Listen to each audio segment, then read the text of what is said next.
بسم اللہ الرحمن الرحیم۔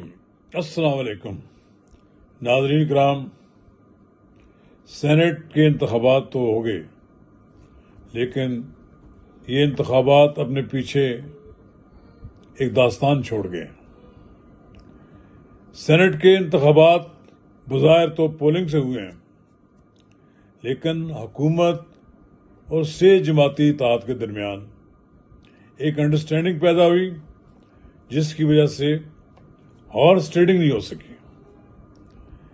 ایک کمال تو یہ ہے کہ اس پورے الیکشن میں ایک شخصیت جس کا نام ہے سینیٹر طلحہ محمود، اس کا کردار کیا رہا ہے۔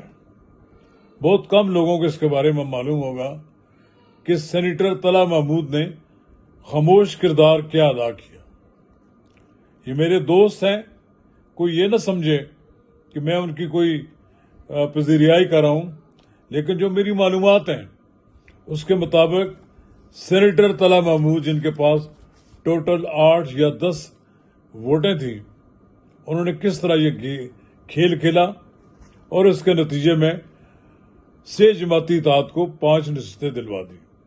تو ناظرین، قبل اس کے آگے بڑھیں، اگر آپ نے میرا یوٹیوب چینل نواز رضا کے ساتھ اب تک سبسکرائب نہیں کیا تو برائے کرم اسے فوری طور پر سبسکرائب کریں، لائک کریں اور اب آپ کے ساتھ شیئر کریں، اور آئیکن کا بٹن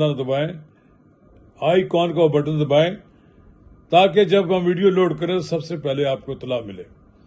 تو ناظرین کرام، سینٹ کے انتخابات میں ہارس ٹریڈنگ ایک ایسا حربہ ہے جو ہر صورت میں استعمال ہوتا ہے، لیکن یہ پہلا الیکشن ہے جس میں لوگوں کے منہ کھلے کے کھلے رہ گئے، لیکن خاموش سیاست کاری کے ذریعے ہارس ٹریڈنگ بھی نہیں ہوئی اور پی ٹی آئی کو 2 نشستوں سے محروم ہونا پڑا۔ تو کمال تو یہ ہے کہ 10 ووٹ تھے پیپلز پارٹی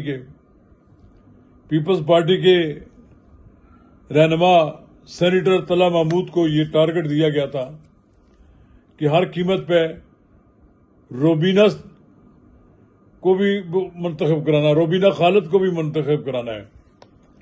جہاں تک سینیٹر طلحہ محمود کے اپنی کامیابی کا معاملہ تھا، وہ اس پہ زیادہ توجہ نہیں دے سکتے تھے۔ ان کا براہ راست ان کو رہنمائی حاصل تھی صدر آصف علی زرداری، بلاول بھٹو زرداری اور فریال تالپور کی۔ وہ ان کی توقعات پر پورا اترے۔ انہوں نے نہ صرف اپنا الیکشن جیت لیا بلکہ انہوں نے روبینہ خالد کو بھی کامیاب کرا دیا۔ اگر پی ٹی آئی الیکشن میں اپنے تمام امیدوار کھڑے کرتے تو جو 36 آزاد امیدوار تھے وہ رابطے میں تھے، وہ بغاوت ہوتی تو پھر سے جماعتی اتحاد 4 جنرل نشستیں جیت جاتا اور ٹیکنوکریٹ کی نشست پر قاضی وقار کو بھی منتخب کرا لیتے۔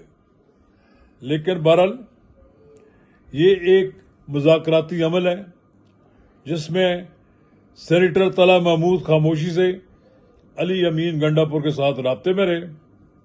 پھر انہوں نے اپنے دوست امیر مقام کو بھی اس میں شامل کیا۔ امیر مقام کا کوئی آدمی ٹوٹنے نہیں پایا۔ یہ سارے کے سارے لوگ 18 ووٹ ان کے تھے، 18 جے یو آئی کے تھے۔ باقی دیکھیں، عطا اللہ درویش کو بھی انہوں نے کامیاب کرایا۔ اب لوگ کہیں گے یہ کیسے کامیاب کرایا؟ کامیاب اس لیے کرایا کہ اگر یہ پی ٹی آئی کو ڈرا کر، پی ٹی آئی کو خوفزدہ کر کے اتحاد نہ کیا جاتا تو ممکن تھا کہ وہ اپنے سارے امیدوار کھڑے کرتے اور پھر رزلٹ کچھ اور ہوتا۔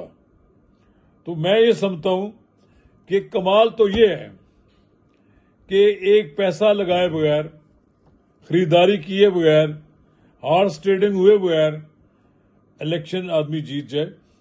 اب کمال تو یہ بھی ہے کہ 4تھی بار بھی انہوں نے الیکشن جیت لیا۔ لوگ تو یہ کہتے ہیں کہ سینیٹر طلحہ محمود کے پاس کون سی گیدڑ سنگھی ہے کہ وہ جہاں ہاتھ ڈالتے ہیں رزلٹ ان کی مرضی کا نکل آتا ہے. خیبر پختونخوا میں جو انہوں نے رزلٹ اپنا لیا ہے تو ایک لحاظ سے انہوں نے بلا مقابلہ انتخاب کرایا ہے. یہ اس میں ان کے ساتھ اے این پی کے لوگ بھی شامل تھے. مجھے معلوم ہوا ہے کہ ایک آدھے اے این پی کے آدمی نے دانستہ اپنا ووٹ بھی ضائع کیا ہے. لیکن بہرحال پی ٹی آئی پارلیمانی کا بھی آپس میں رابطہ تھا. بہرحال یہ کمال تو یہ ہے کہ اس کے لوگوں کو بھی انہوں نے اپنے کام کے لیے استعمال کیا.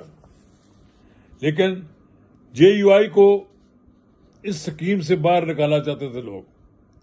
لیکن یہ امیر مقام کو تو انہوں نے اس لیے شامل کیا، ان کو حق دوستی ادا کیا. انہوں نے جے یو آئی کو اس سکیم سے باہر نہیں ہونے دیا اور ان کی 2 نشستیں ان کو منتخب کرا دی. اور اگر یہ الیکشن ہار جاتے پی ٹی آئی کے علی امین گنڈا پور تو ایک لحاظ سے ان کے خلاف عدم اعتماد ہو جاتا اور پھر اس عدم اعتماد کے نتیجے میں ان کی فراغت بھی ہو جاتی. ایک لحاظ سے تو انہوں نے علی امین گنڈا پور پر بھی احسان کیا کہ ان کی عزت محفوظ رکھی. امیر مقام کا بڑا نازک مسئلہ تھا.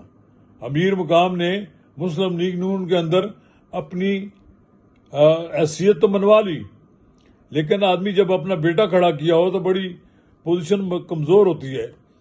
انہوں نے بڑی کمال حکمت عملی سے اپنا بیٹا بھی منتخب کرا لیا، اپنی صدارت بھی مضبوط کر لی، اور قائد حزب اختلاف تو ان کے بھائی وہاں موجود ہی ہیں. تو یہ آپ دیکھیں کہ یہ جو الیکشن ہوا ہے اس میں دیکھیں پیپلز پارٹی نے جو ٹاسک دیا جناب طلحہ محمود کو وہ انہوں نے پورا کر دکھایا. اور یہ دیکھیں اس پورے پروسیس میں جگہ جگہ رکاوٹیں تھیں. ممکن تھا پی ٹی آئی کا بھی ایک پریشر گروپ تھا جس نے آخر وقت تک علی امین گنڈا پور کو تگنی کا ناچ نچایا اور ان کو بالآخر مجبور کیا کہ وہ الیکشن جو ہے وہ پولنگ پہ جائیں. اگر بغیر پولنگ کے الیکشن ہوتا تو کسی کو پتہ بھی نہیں لگتا کہ کیا ووٹنگ ہوئی ہے. بہرحال 6 جماعتی اتحاد نے پی ٹی آئی کے ساتھ جو معاہدہ تھا اس کا احترام کیا. ان کا کوئی آدمی نہیں توڑا، کوئی انہوں نے کوشش نہیں کی، بلکہ یہ جتنے لوگ تھے یہ سارے لوگوں نے مل کر ایک ایسا کام کیا کہ ان کی ووٹیں بھی نہ ٹوٹے اور ہماری ووٹیں بھی نہ ٹوٹیں، اور اس کے نتیجے میں جو رزلٹ آئے اس میں الیکشن میں جیت جائیں. میں سمجھتا ہوں کہ ایک لحاظ سے اگر آپ کہہ لیں کہ کے پی کے میں ایک نیا سیاسی لیڈر ابھرا ہے جو اس وقت پیپلز پارٹی کو جس کی ضرورت بھی ہے، اور وہ ہے سینیٹر طلحہ محمود.